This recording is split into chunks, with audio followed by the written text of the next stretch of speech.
الله أكبر. أعوذ بالله من الشيطان الرجيم. بسم الله الرحمن الرحيم. وجاء إخوة يوسف فدخلوا عليه فعرفهم وهم له منكرون. ولما جهزهم بجهازهم قال ائتوني بأخ لكم من أبيكم ألا ترون أني أوفي الكيل وأنا خير المنزلين فإن لم تأتوني به فلا كيل لكم عندي ولا تقربون. قالوا سنراود عنه أباه وإنا لفاعلون.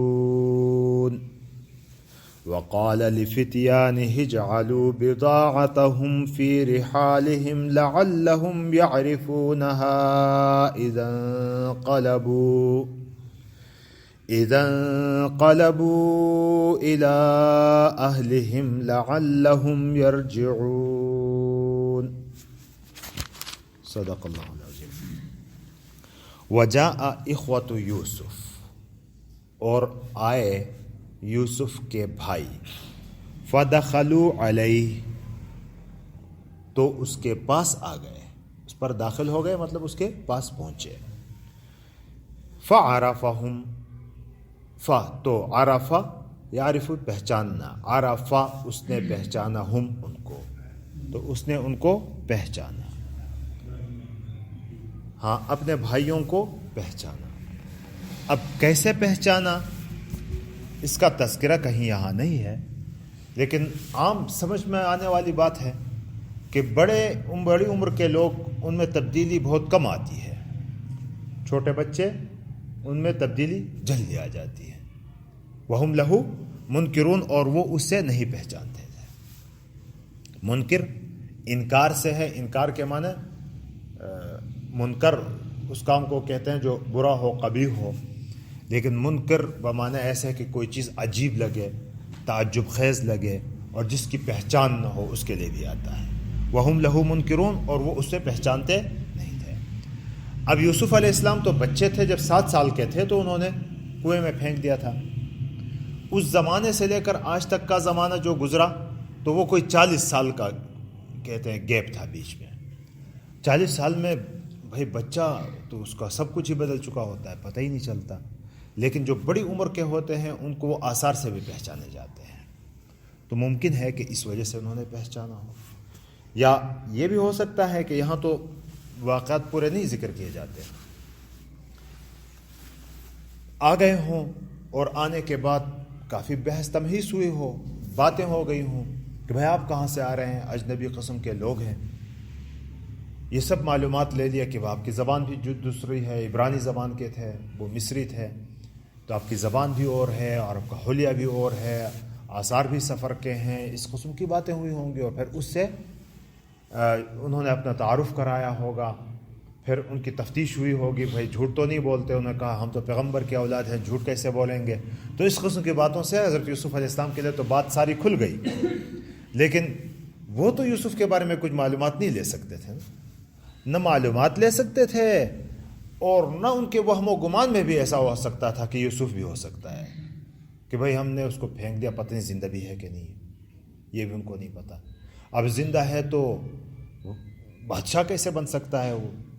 تو ان کے وہم و گمان میں بھی یہ بات نہیں ہوگی.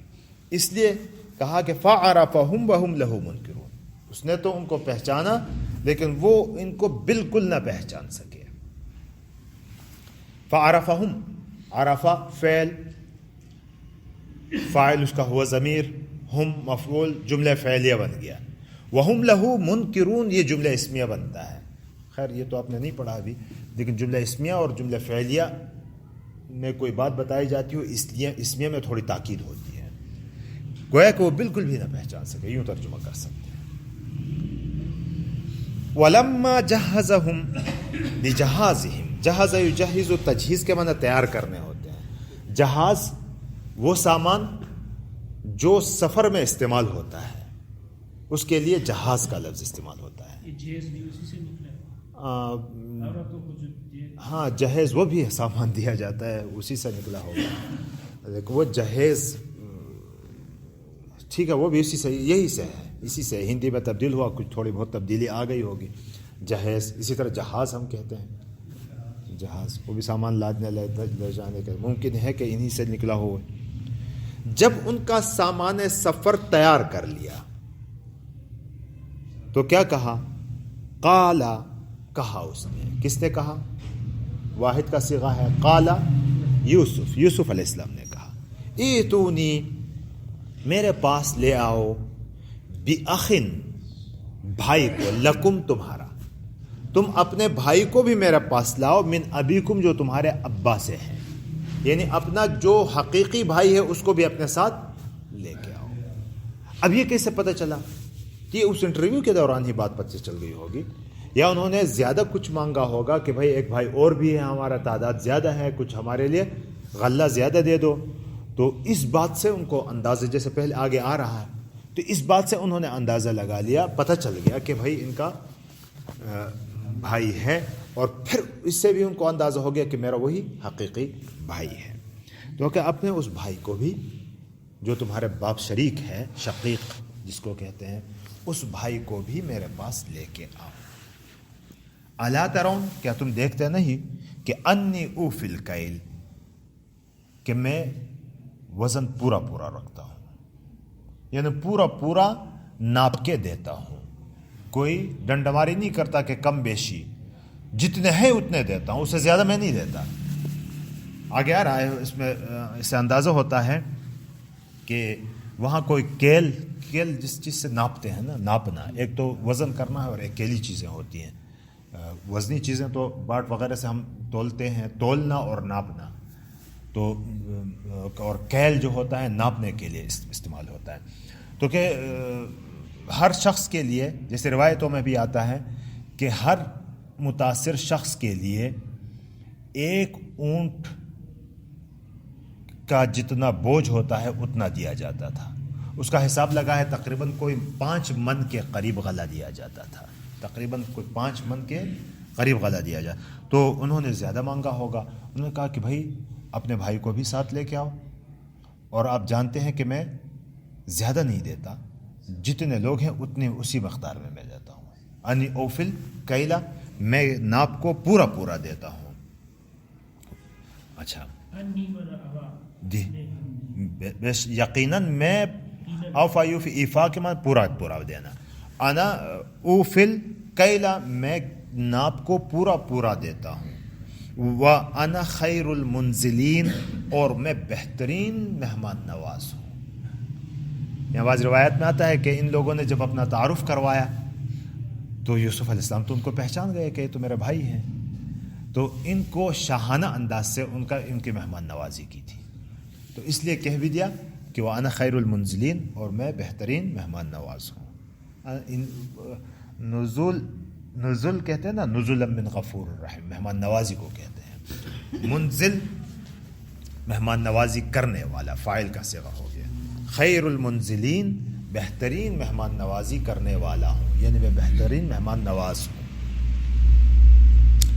فَإِن لَّمْ تَأْتُونِي اب دیکھو حضرت یوسف علیہ السلام اپنی پوری کوشش کر رہے ہیں کہ کسی طرح یہ اس کو پھر چھوڑ کے نہ آئے. میرے بھائی کو میرے پاس لے آئے بنیامین کو میرے پاس لے کے آئے. بنیامین ان کا حقیقی بھائی حضرت یوسف علیہ السلام کی دوسری زوجہ محترمہ سے تھا اور ان کا نام رائل کا بھی آتا ہے. رائل ان کی بیوی تھی ان کا بیٹا تھا. فَإِن لَّمْ تَأْتُونِي یہاں تو اوپر تو ترغیب تھی کہ ان کو ساتھ لے آؤ. ترغیب کیا تھی کہ لائیں گے تو 1 اونٹ کا بار ان کو اضافی ملے گا آپ کا غلہ زیادہ ہو جائے گا. اور پھر میں کوئی ہمارے ہاں بدتمیزی بھی نہیں ہوتی یہاں کہ کسی کی بے احترامی ہو. ہم تو مہمان نوازی بھی کرتے ہیں تو عزت اور شرافت کے ساتھ آنا پڑے گا لہٰذا لے آؤ ان کو. تو ترغیب تھی یہ تو. اور آگے پھر تھوڑا سا ان کو دھمکی آمیز انفاس فَإِن لَمْ تَأْتُونِي اگر تم اس کو میرے پاس نہیں لاؤ گے فَلَا كَيْلَ لَكُمْ تو تمہارے لیے کوئی ناپ نہیں ہے, کوئی غلہ نہیں ہے. پھر یعنی جو کیل میں ہم ناپ کے تمہیں غلہ دیتے ہیں پھر وہ نہیں ہوگا. کیوں؟ اس لیے کہ اس کا مطلب یہ ہوگا, یعنی ان کو بتا رہے ہیں کہ اس کا مطلب یہ ہوگا کہ آپ جھوٹ بول کے ایک غلہ اضافی مجھ سے لے جانا چاہتے ہیں اور جھوٹوں کے لیے ہم نہیں دیتے. فلا کہہ لکم پھر تمہارے لیے کوئی غلہ نہیں ہوگا. تو اب یہ ان کو بھی خوف ہوگا کہ بھائی قحط کا مسئلہ ہے اور قحط سالی ہے اور یہاں سے غلہ نہیں ملا تو ایک مصر ہی سے مل سکتا تھا اور تو کہیں سے بھی نہیں مل سکتا تھا, لہٰذا لانا ہی پڑے گا بھائی کو. تو یہ بھی ایک قسم کے ان کو تیار کیا جا رہا ہے کہ اپنے بھائی کو اپنے ساتھ, میرے بھائی کو میرے اپنے ساتھ یہ لے کے آئیں. تو اگر نہیں لے آئے آپ اس کو میرے پاس تو فلا تقربون تو میرے قریب بھی مت آؤ, میرے پاس مت آؤ. یعنی آؤ بھی مت یہاں اور غلہ بھی تمہیں نہیں ملے, غلہ نہیں ملے گا لہٰذا میرے پاس آ کے کیا کرو گے, نہیں آؤ یہاں. تو اب انہوں نے کیا کہا, قالوا سنراود عنہ اباہ, یہ راود مراودہ یہاں بھی آ گیا. قالوا انہوں نے کہا سنراود ہم بہلائیں گے, عنہ اس سے, اباہ اس کے باپ کو. راود یراد مراودتاً اوپر گزر چکا ہے کہ کسی کے ارادے کے خلاف کسی کو ورغلانا, کہ وہ آپ کا ارادہ اور ہے میرا ارادہ اور ہے, میں آپ کا جو ارادہ ہے اس کو ہٹا کر اپنے اس ارادے کی طرف لے آنا, اس کو مراودہ کہتے ہیں. تو عن نفسہ اپنے نفس سے اس کو ورغلا کے اپنی طرف لے آنا. تو وہاں تو عن نفسہ کا لفظ آیا تھا,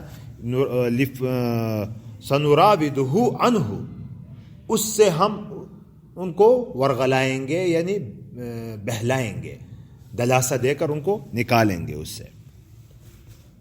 وَإِنَّا لَفَاعِلُونَ اور ہم ایسا کریں گے, اور ہم ایسا کریں گے. تو یعنی انہوں نے بھی پکا عزم کیا کہ ہم ایسا ہی کریں گے. وَقَالَ لِفِتْيَانِهِ, وقال واحد کا صیغہ ہے, قال اس نے کہا, کس نے, یوسف علیہ السلام نے. لِفِتْيَانِهِ فتن کی جمع فتیان, فتن نوجوان کو کہتے ہیں, فتاتن نوجوان دوشیزہ لڑکی کو کہا جاتا ہے, لیکن یہ دونوں لفظ غلاموں کے لیے بھی استعمال ہوتا ہے. لِفِتْيَانِهِ اپنے غلاموں سے کہا, یا اپنے مزدوروں سے کہا, اپنے ملازمین سے کہا. اور اپنے مزدوروں سے کہا, اجعلوا جب بنانا, کرنا, ڈالنا, بضاعتہم, بضاعہ کہتے ہیں سامان خرید, قیمت میں جو سامان دیا جاتا ہے اس کو بضاعہ کہتے ہیں. قیمت میں جو سامان دیا جاتا ہے, تو اس زمانے میں تو سکے تو آج کل کے نکلے ہوئے ہیں نا, اس زمانے میں تو سامان کے بدلے میں سامان ہوتا تھا, کوئی چمڑا دے کے چیزیں لی جاتی تھی, اس طرح کا وہ ہوتا تھا. ان کے خرید و فروخت کا سامان کو بضاعہ کہا جاتا ہے. ان کے سامان میں رکھ دو, اجعلوا بضاعتہم ان کی قیمت کو رکھ دو, یہاں قیمت سے ترجمہ بھی کر سکتے ہیں کہ ان کی قیمت کو رکھ دو. کہاں, فی رحالہم ان کے کجاوے میں. رحال اونٹ وغیرہ چیزوں کے اوپر سامان لادنے کے لیے جو کجاوا قسم کا بنا ہوا ہوتا ہے اس کو رحال کہتے ہیں. یہ بھی سفر ہی کے اس میں استعمال ہوتا ہے. اور کجاوا تو عموماً آدمیوں کے بیٹھنے کے لیے ہوتا ہے, لیکن یہ لفظ استعمال ہوتا ہے سامان لادنے کے لیے, جو ہم اس کو کتم کہتے ہیں, پتہ نہیں چترالی میں کیا کہیں گے, کہ گدھے کے اوپر. ہاں وہی ہے.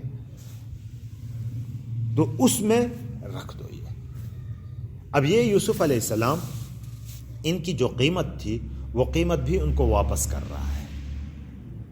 وجہ اس کی کیا ہے کہ قیمت واپس اس لیے کر رہا ہے, یا تو ممکن ہے انہوں نے حالات معلوم کیے ہوں کہ وہاں ان کے پاس زیادہ پیسے بھی نہیں ہیں, تو اب یہ واپس نہیں آئیں گے. واپس نہیں آئیں گے تو اپنے بھائی ہیں یہ تو, اور بنیامین کو بھی وہ تو لانا چاہتے ہیں. اور یا یہ ہے کہ ان کو دیکھ کر وہ کہیں گے کہ کتنا اچھے لوگ ہیں کہ پیسے بھی انہوں نے واپس کر دیے, لہٰذا ہمیں تو ضرور جانا چاہیے. یہ ساری باتیں یوسف علیہ السلام کی طرف سے کیا ہو رہی ہیں, ترغیبی انداز سے ہو رہی ہے کہ کسی انداز سے یہ واپس آ جائیں اور یوسف کو بھی, بنیامین کو بھی ساتھ لے کے آئیں. اچھا جی،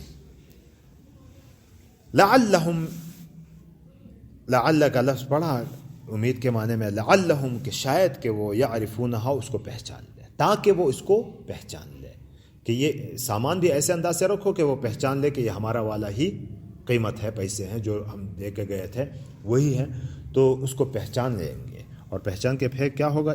کب پہچانیں گے؟ اذن قلبوا الی اہلہم، جب اپنے گھروں کو واپس لوٹیں گے، جب اپنے گھروں کو واپس لوٹیں گے تو اس کو تاکہ پہچان لے۔ اور وجہ کیا ہے؟ لعلہم یرجعون، تاکہ یہ واپس آ جائے، تاکہ یہ واپس آ جائے۔ آگے پھر ان